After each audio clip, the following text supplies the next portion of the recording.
Well, my name is Darth Microtransaction. My real name's Casey, but everyone, including people in real life, pretty much just call me DM at this point. If you're wondering, I'm 30 years old. I've been doing full-time YouTube about 2 years, and I just did my taxes. Now, I know, looking back, I knew I had spent a lot of money on mobile games. I didn't know how much money I had spent on mobile games, but I had a rough idea, and that rough idea was way off what I actually spent. For a long time, I have been what I would consider an addictive personality. This can go back to when I was a kid even. At 7 years old, I wanted a motorcycle more than anything in my entire life. I bought a dirt bike and I rode that dirt bike for years, and then I went from an 80 to a 125 and was super addicted into motorcycles. I rode it like every day for hours. And then going into high school, I purchased an R6 at the stupid age of 17 as soon as I got my M1 endorsement, and rode to high school a 600cc super sport bike every day, doing wheelies down the road like an absolute moron. And the point of this is that I have always been, DM really likes one thing, he gets super into it, and that's who I am. That's what I do for now. RuneScape was this for me for 20 years. When RuneScape came out in 2001, I spent every waking hour I could playing that game. And I was just a little guy, right? 20 years ago, I was 10 years old. I'm 30 now. And I've been playing RuneScape ever since. And at some point, I was playing the game like 16 hours a day, every day. Now, the point of this video isn't to roast myself. I'm not trying to just have you guys sit here and point and laugh at the guy who spent $36,000 on mobile games in the last year, or really sell myself out as an addict or anything. That's not really the point of this video. Instead, what I want to do is hopefully, while I tell my story and let you guys know not only why I spent this amount of money, but the reasons behind it, and the problems with doing this type of thing. It's really more for you guys to look at it, and if you see even a small reflection from me of yourself, then maybe it will give you pause next time you decide to click to spend $100. Now, I've never ever been a fan of videos where people sit there and they tell you what to do. Like, I hate self-help videos where somebody's like, you need to do this, or this will fix it for you, or stop doing this, or get motivated. I hate that garbage. I've always been the type of person where it's like, you're an adult. I don't care about offering a product to you guys, like my hoodies. If I say buy my hoodies, I don't feel like a sellout because you're an adult. You can buy the hoodie or you can tell me to fuck off, and okay, the transaction's been completed. We figure out which one you want to do. And there's not really any offense behind that. It's the same way for me when I'm going to talk about this stuff, okay? If I talk about something, you see a reflection yourself and you get offended, or you think that I'm trying to tell you to go one way or another with your money, I'm not. What I'm trying to do is just tell you what happened for me, and hopefully somehow it helps you. So let's get started. How did I start getting into mobile games, and when did it all go downhill? Well, I want to tell you that at first, I really didn't spend any money on mobile games. In fact, for the people that know me that have been following me a while, you know that I started the channel when I was legally homeless. I was living, in a basement, and that wasn't my place, and I owned really just a Blue Yeti microphone and a crappy computer. And that was essentially all of my products that I had. And now, 2 years in, I went from that to, in my opinion, a very well, it's a business that's growing, okay? The business is doing well. The YouTube side's doing fine. The Twitch side has been growing, and we're slowly building out the WellProd brand. We got hoodies and all this stuff now. I'm just another talking head on YouTube at this point, but talking head on YouTube can make you a living. This might seem like a weird concept, but it's actually better to spend money when you're frustrated. And the reason I say that is because normally when you're spending money when you're frustrated, it's because you're trying to purchase to alleviate an issue in the game. And what ends up happening is that's the icebreaker. That's how they get you to spend. So if you didn't know, they purposely make games frustrating, like all mobile games that are designed to take your money are designed to make you frustrated. That's the point of them. Some games do it better than others from a point of view of the person developing a mobile game. It's how do we get somebody to basically be like, okay, I'm done. Let me just well past it. You know what I mean? Like get annoyed. And this is essentially the target market, is how to break the ice, make them annoyed, frustrated, or just over it.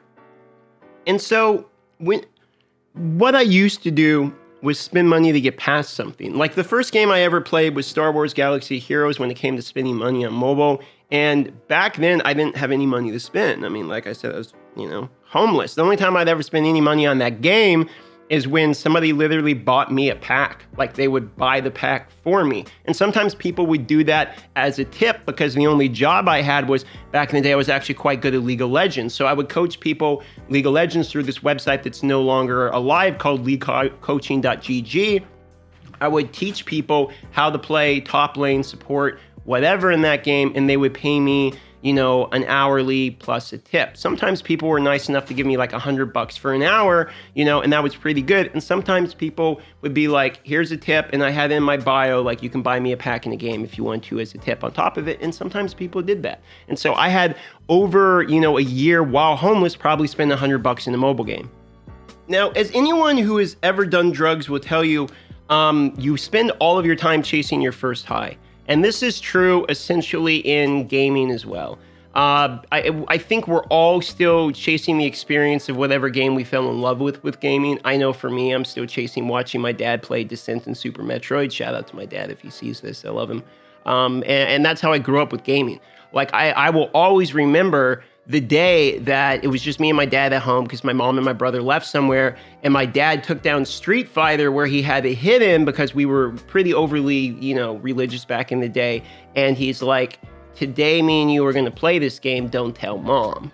And that is essentially like how I am chasing the high of video games. I'm always chasing the original feeling of falling in love with my first video game, like Super Metroid, for instance, thinking like that was the coolest game I've ever seen. Or, in more recent times, when I got into, less of a toddler, more of, at least a thinking age, like, 7 to 10, like I could kind of start to put logic together. And, then it was RuneScape. I mean, I'm still in love with RuneScape. I will always be. And it's much the same way in gacha games.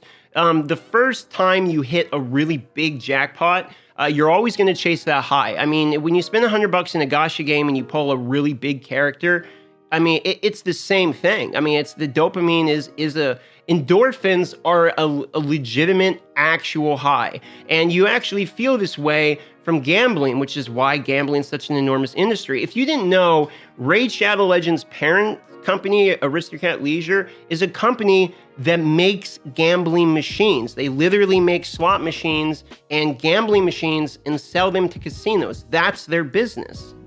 And again, there's nothing wrong. Like, I don't actually have legal problems or moral problems with gambling.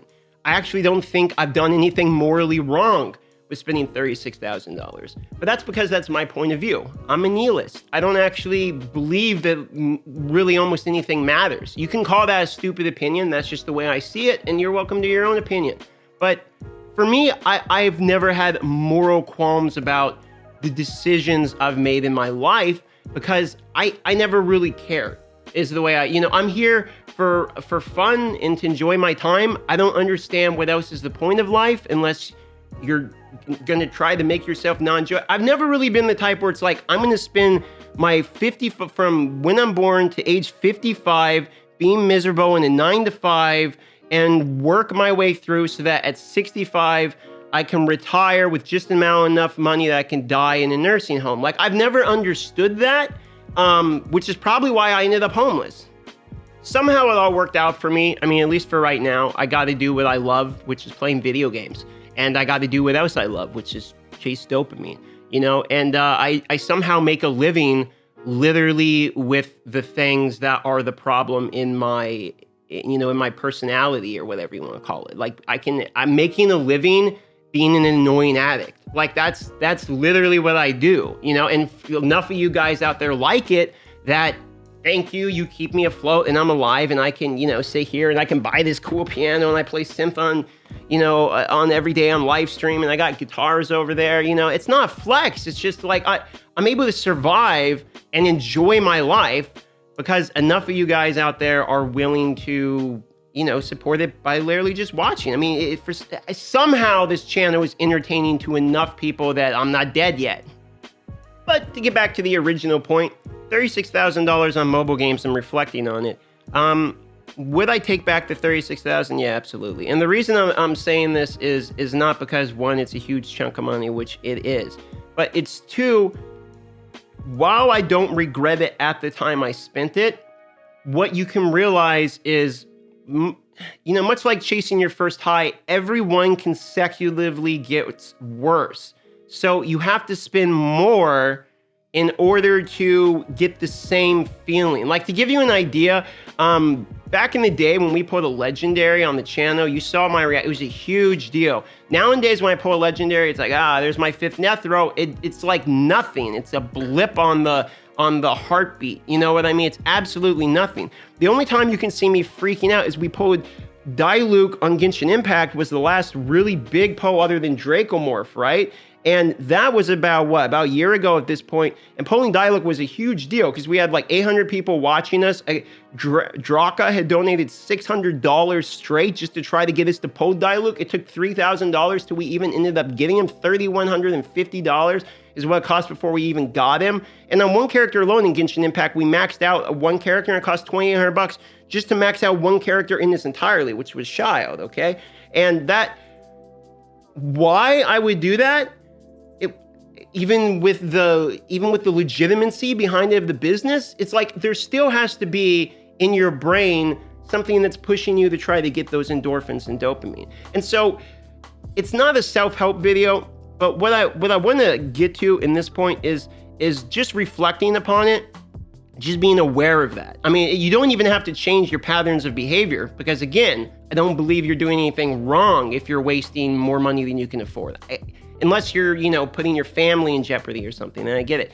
But it might help you to realize that the level at which you need to accomplish to get the same feeling goes like this. It goes slowly up, up, up, and then just skyrockets at some point where it goes from like you need a couple $100 to thousands. And at that point, you get diminishing returns on your dopamine, is how I'm gonna call it, okay? So if you want to be logical about chasing the fun, consistently try different games, okay? Go from one game to another game, spend $50 in one, $50 in another, and that is always better than spending hundreds and hundreds on one, because the diminishing returns are gonna be crazy for your dopamine.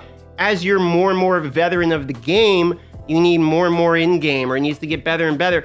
And you can see this in really high-end tier Raid Shadow Legends players. I spent $36,000 last year on mobile games, but Raid was only like 10,000 of it, to give you an idea. The rest was just random mobile. I didn't realize I spent $8,000 in Exos Heroes, and I made maybe $2,000 back off YouTube. That game didn't pay anything. It's kind of the same thing with Genshin. I spent thousands on Genshin, but there's no way I made my money back on that. You know what I mean? There's no way. You could say maybe in long-term revenue I did because I gained thousands of subs and I got some exposure, and Genshin actually grew the channel a pretty good amount, so you could call it a business investment, but it's really not. None of the guides I did required that, and I would argue most of the stuff I see from most other content creators don't require them to spend buku bucks, or if they do, they're telling themselves that, they have this high-end in-game audience, but most of the audience for almost any gacha game is trying to figure out the beginning of the game and basics and just trying to figure it out. It doesn't really have to do the amount of audience that I would have to have of super in-game wells to support super in-game welling is ridiculous. I would have to have thousands of people spending more money than me, which doesn't make any sense. You see what I'm saying? And I hope that kind of this ramble either was A, interesting, or B, you guys got something out of it for yourselves. I am having more dopamine, fun, endorphins now, like literally gambling it on cryptocurrency than I ever would in the games, because the gains that I get are actually convertible. You know what I mean? It's not like I have a $16,000 Dracomorph and now it's like, great, I can do Spider faster. There isn't really anything that I gain outside of the game. I mean, this seems stupidly obvious, but it's not, because mobile games are becoming like one of the largest, if not the largest generation of revenue for gaming companies. If you didn't know, EA made the most money off Star Wars Galaxy of Heroes, a older, somewhat dying mobile game. You know, you would think it would be something else, but it's that in FIFA. Like, it's the ones where you can gamble. And why? Because people are chasing dopamine. People are trying to avoid life. People want something fun. People want, you know, in the day and age we live in a constant world of stress. I mean, not to get too deep, but like, we live in a constant world of stress and anxiety. Like, you know, we're not hunter-gatherers anymore, right? We spend all of our time like getting yelled at by customers, or, you know, stressed to fix something if you're a plumber. I don't know, okay, what it is in your life, but I know that everyone out here watching this right now, regardless of who you are, has some stress in your life. I mean, everyone has stress. And that stress does temporarily feel better when you well out in games, if you're like me, okay? But it doesn't actually fix the core concept. And that's really the problem. And that's really what I want to say, and hopefully it helps, is that just realize who you are and balance who you are versus what you're doing. I'm an addict. Just who I am. I like to go really in on one thing, you know? I'll drink too much, or I'll smoke too much, or, you know, whatever, at one time, in bursts, you know, and that's my challenge to fix. And I'm in exactly the wrong genre. I do mobile games. My name's Darth Microtransaction. It's a bad genre to be in as an addict. So you need to look at that and be able to counterbalance and pull yourself outside of yourself to actually realize, am I getting the dopamine and endorphins back that's worth it for the money? And I'm saying that instead of the value of the games, because games have exactly zero value. Any money you spent is already gone when it goes into the game, and that game will be shut down at some point, and you will lose 100% of your investment. It's just gone. It will literally be deleted out of the world. You're not going to get anything back, okay? So we can't even try to argue the value of in-game stuff. The value of in-game stuff is always dictated by the company bidding against themselves. Like, I'll give you this offer of 100, but now it's 50. They come up with just values out of the thin air, and then we all agree they're acceptable. So there's not really, I can't argue, make sure you get the right ones, because there is no right one. Instead, what I have to argue is make sure the level of enjoyability, dopamine, whatever it is you're getting out of it, is to the level where you think that's worth the money. Because what you think is worth the money, you get smaller and smaller amounts of dopamine until you're basically just chasing nothing. I mean, this is literally just how chemicals work. You know, this isn't me with some PhD or something. This is like basic understanding of anyone who's ever gone through any kind of addictive personality or have been really into one thing. People get addicted to powerlifting, okay? My mom just won 3 state records, as well as first place in state, and qualified for nationals as a 60-year-old for powerlifting. I have never been more proud of somebody, you know, and she is 100% addicted to powerlifting. You know, she'll admit it herself. But that's a healthy thing, or at least sort of healthy. I mean, it's kind of bad for your heart. She's having to give it up. But, it's kind of good, right? It's not, it would be like addicted to eating, salad and running. Like, okay, good for you. That's what you get off on, but balance it. With anything in life, it's about the balance. And I really hope somewhere in this video that this was at all useful for you.